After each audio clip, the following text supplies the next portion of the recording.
Hey everyone, my name is Dante and welcome back to Story Hub, your hub for the best stories on Reddit. I, male 37, have 3 girls, 8, 10, and 12. Their mother walked out on us for another man when our youngest was around 4. My ex still stays in contact, though, and pays child support. A few weeks ago while doing laundry, I saw red spots on my oldest's underwear. I asked her if she knew about it, and she cried and told me she tried to call her mom.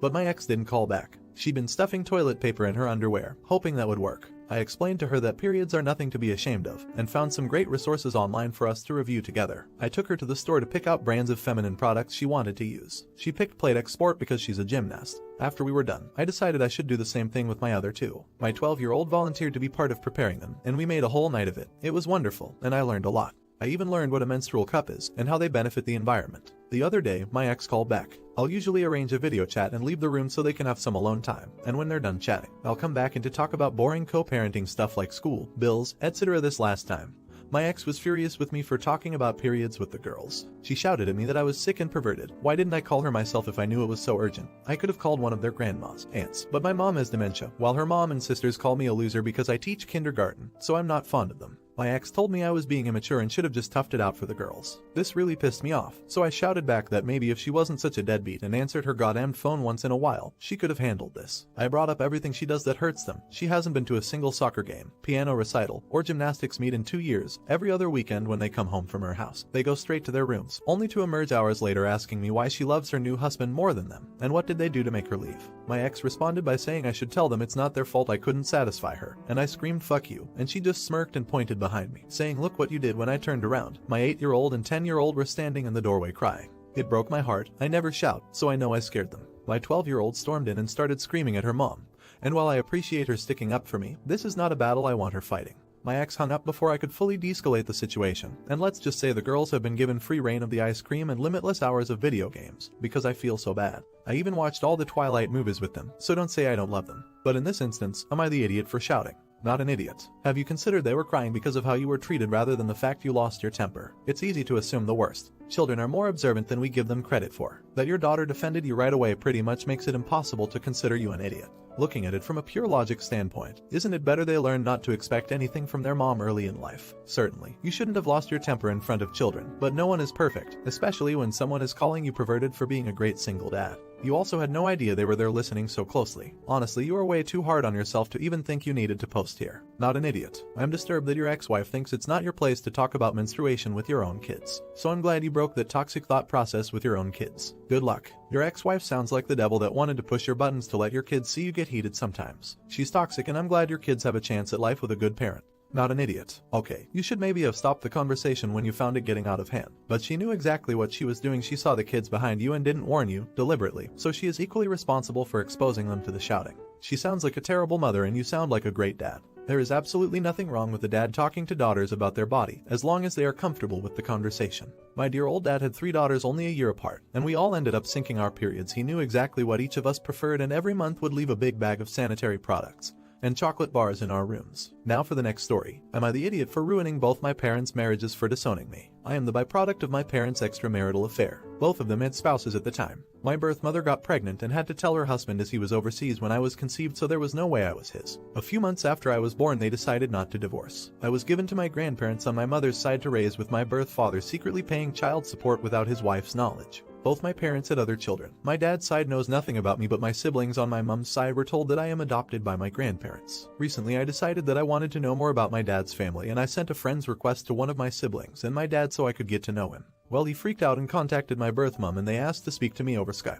They both told me that they couldn't risk staying in contact with me and told me that they were going no contact and to please respect it and move on with my life. Well, I did pretty much the opposite. I contacted my dad's wife and shared screenshots of our conversations and told her everything. She is now divorcing him, while on my mother's side I told both my siblings, who then went on to tell extended family including her husband's side, so now they are separated and my siblings hate my mother. Currently my siblings on both sides have been upturned, and after the satisfaction has worn off I feel like I unnecessarily hurt them through my parents. Am I an idiot for ruining my parents' marriages? Not an idiot. You didn't ruin anything, they did. Your birth parents have been and continue to be completely selfish arseholes, and everyone deserved to see who they really were. The only people who upended anyone's lives are your parents. You did not deserve to be told to go away or hidden. Not an idiot. Your parents are freaking selfish. So many other options for them instead of just pretending like you don't exist. If you don't want your spouse to find out you cheated, how about not ducking cheating? All you wanted was a little contact with family. They rejected you. Well, they don't get to choose whether your half-sisters and brothers want to know you or not. Maybe sharing screenshots was not the right way to go, but honestly, if you keep such a huge secret from your spouse, you deserve to get found out eventually. Not an idiot. It's really shitty that they would try to deprive you of having literally any family besides your grandparents so that they can cover up their bad behavior. I don't blame you for what you did. You're definitely going to have to deal with the fallout, but at least you can now have a relationship with your siblings. Now for the next story. Am I an idiot for deleting my friend's wedding photos in front of them?